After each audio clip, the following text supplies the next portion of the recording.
எவ்வளவு நேரம் தான் இப்படியே அமைதியா இருக்க போறேன்?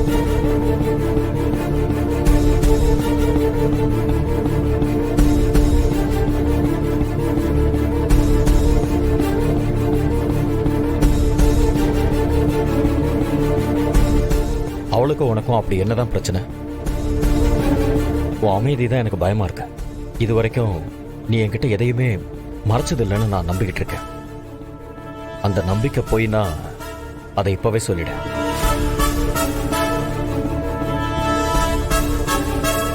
ஆபீஸ் பிரச்சனை, பாரதிய பிடிக்கல, ஆதி அவருக்கு இம்பார்ட்டன்ஸ் கொடுக்கறாருன்னு பொய்யான காரணத்தை சொல்லாத.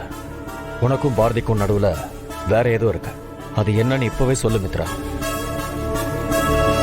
இதுக்கு மேலே உனக்கு சொல்ல விருப்பம் இல்லைன்னா ஆதிக்கு ஏற்கனவே கல்யாணம் ஆயிடுச்சுனா. ஆதியோட ஃபர்ஸ்ட் வைஃப் வேற யாரும் இல்ல, பாரதி.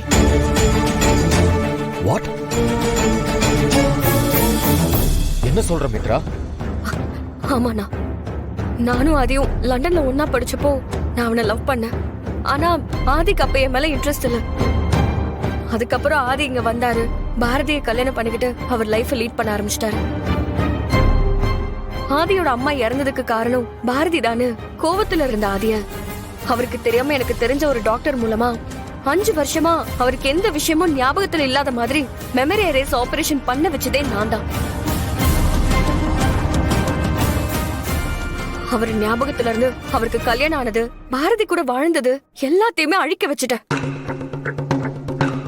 பழசெல்லாம் மறந்துட்டு லண்டனுக்கு போக பிளான் பண்ணிட்டு இருந்த ஆதிய அமெரிக்காவுக்கு நான் தான் வர வச்சேன்.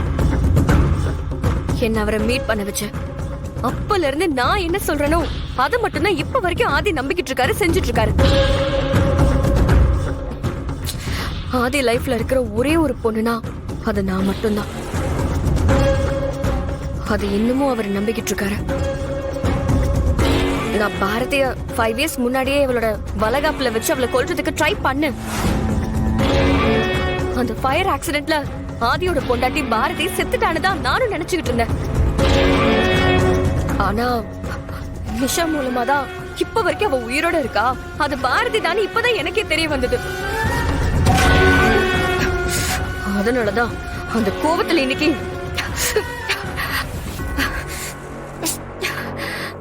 சாரிண்ண. ஆதிக்கு ஏற்கனவே கல்யாணம் ஆனது தெரிஞ்சா நீ என் கல்யாணத்துக்கு ஓகே சொல்ல மாட்டேன்னு தான் நான் எல்லாத்தையுமே மறைச்சேன்.